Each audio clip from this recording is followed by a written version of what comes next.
All right, guys, now it's time for today's Casa Calendar update, where we let you know what's going on in the Duke City. And today we're talking about the summer programs at Girls Inc. in Santa Fe.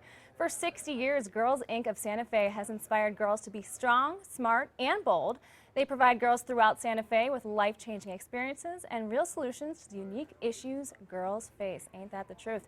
And joining us now is Kim, the president and CEO of Girls Inc. in Santa Fe, and Wayetta, a Girls Inc. girl and mom. Thanks for joining us, guys. Thanks for having us. All right, so Kim, first off, what is Girls Inc.? Girls Inc. is a nonprofit here in Santa Fe. Well, in Santa Fe. Yeah. And we do programs just for girls 5 through 18, and we focus on them being educated, healthy, and independent. So we really want to give them a whole experience, focusing on the whole child, so that they can grow up and be the best that they can be, and kind of combat all of the things that society throws at them. Awesome. Very Yeah. important. And Yeah. what are some of your programs at Girls Inc.? So we do a ton of programs. Basically, if there's any kind of life issue that a girl is experiencing, we're doing a program on it. So when you guys were talking about the being on social media and being on your phone, we do Right. a ton of work teaching girls about messages in the media, how to digest those messages, how to create your own messages, because there's most messages that out there are made by men. So if women were making more of the messages, they'd probably look different. So we teach them all about just how to kind of digest them and then how to experience life in that way. So That's right. keep themselves safe. And since we're on the topic, Yeah. what would you do? And you were a mom too, so what would you do to have your child, specifically your daughter, keep her phone or tablet down?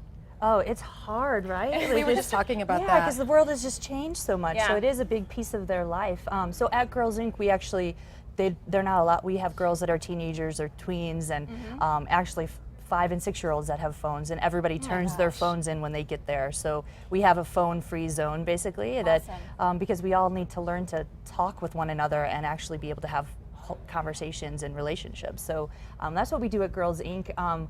I do have a 2.5-year-old, and it is sad, she does watch the iPad and TV probably a little too much, and I probably should start building better habits now, I would say. But it's hard. I think there's not a perfect solution for every family.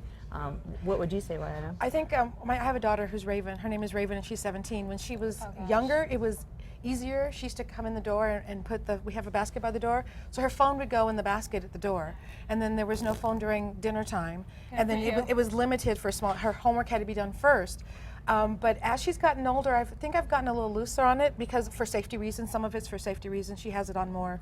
At school, she has to turn on her phone often, so she doesn't have it all day at school. But I think I've laxed on it a little bit too, so she has a little bit more. It's a constant conversation, a constant struggle we have in the household. Yeah. You know, but I am her friend on a lot of her social media, so I do Good kind of. for you. I do watch what she's Monitor it that posting way, and monitor yeah. it that way. Yeah. How do you separate being a friend and a mom? Because I'm friends with my mom even on Snapchat,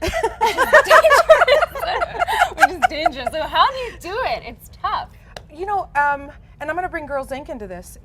We have a really unique relationship, and everything that I taught her at home, Girls Inc. reinforced. So she knows I'm her mom.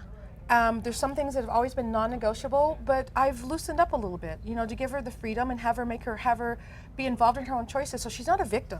So if she gets punished, we've had certain steps that go through that she knows when we get to this, she's chosen all those things if we get to a point. And Girls Inc. does the same thing. They give them choices. You know, this is where we want to be, or this is where we don't want to be, and you have the choices to either not get to that point or get to that point. So. It's been challenging. She's a wonderful kid. I think that's part of it. Yeah. So we struggle at 17 on certain things. But we still do What are it. some of the messages? Because social media is everywhere. And even for me, I'm in my 20s on Instagram looking at some crazy stuff. What are some of these messages that girls, preteens, teens are getting? And how are they harmful? And what are we doing to combat this? Because it's important. It's everywhere. Yeah. So at Girls Inc., our mission's inspiring all girls to be strong, smart, and bold, and we believe that girls are already but they face society that gives them all these mixed messages all the time. Right. So you must look a certain way, you must act a certain way, you must be in a relationships, you must dress a certain way, and then that has huge implications as far as self-esteem, own beliefs about our body image, things like that. So the messages are just constant that they're bombarded with, that girls should be experts. They should be the super girls, so they should be mothers, and also they should have college degrees, and right.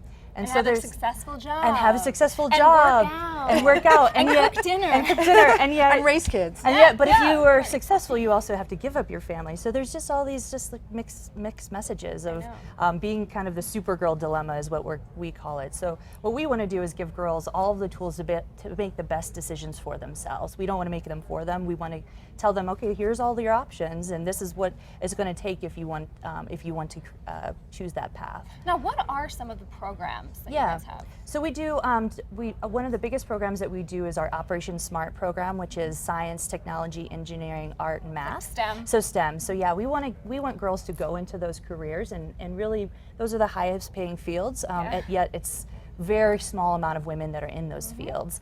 So we want girls to grow up and know that they are capable in science and math, because they completely are. And actually, I think I just read a study that says women's brains are actually meant to process that information in that way. We also do health and nutrition, so teaching about their body, teaching about how to keep themselves healthy, safe, as well as nutrition and physical fitness, all of those things. We do an outdoor adventure program for teens, so they're doing rafting this summer, ropes course, hiking. They do a camping trip with their peers, and it's all teaching leadership and goal setting is what that program focuses on. Awesome. We do so many programs, an economic literacy program, so teaching about money, managing money, all of that stuff, and 5, 6, and 7-year-olds learn how to manage a checkbook and write checks. That's the hardest thing for I me. know, right? If only I had that, right? They learn about global economics. They learn all kinds of stuff. And really, like I said, we just want to give the girls all the tools that they can have to make the best decisions for themselves. Awesome. I think one of the biggest things, though, is you teach them also how to manage stress as they go through their absolutely. life, and how to they learn how to interact with other women, because that was difficult for me as a girl. Yeah. Right. So I think that's something that they've given my daughter. She's learned how to interact with other girls and their problem-solving skills and how to come together and take care of that. And I think that's been huge. Yeah. Knowing how to negotiate other women. I you know, and conflict. It's crazy to say, but it hasn't been until my later years. I mean, I was in a sorority. I was surrounded by girls all the time, but it was more recently that I'm learning how to deal with women and as an adult. So if you can do that as a young girl, that's amazing. Yeah. So Wyatt, tell us about your experience with Girls Inc. Now, were you a Girls Inc. girl and a mom, or just a Girls Inc. mom? I was a Girls Inc. Well, I started out as a Girls Inc. mom. Okay. Raven started going to their program. I think she was in either kindergarten or first grade, and they really saved me. I was working 12-hour shifts, and I didn't have any really childcare. Our childcare had kind of dissipated, and it was just wonderful for her to be able to go there. And later on, I wasn't a single mom when she started, but I became a single mom afterwards, and I really leaned and depended on them. I knew she was somewhere safe. I knew that, again, what I said earlier, what I was teaching her at home, they also reinforced. Right. And there were times where I had struggles with being a mom and not wanting to like screw her up, as it were. Yeah. And I would go into the office and just be in tears, and they would guide me through, and they would give me choices and tools that I didn't have. And I think that was the bigger thing, is not only did they give Raven tools, they gave me tools on how to be a better person, a better woman, and a better mom. So I'm also a Girls Inc. girl through Raven's experience. So I'm strong, smart, and bold. Me too. That's great. Strong, smart, and bold. I can say, attest from my mom, that it is hard to raise a girl.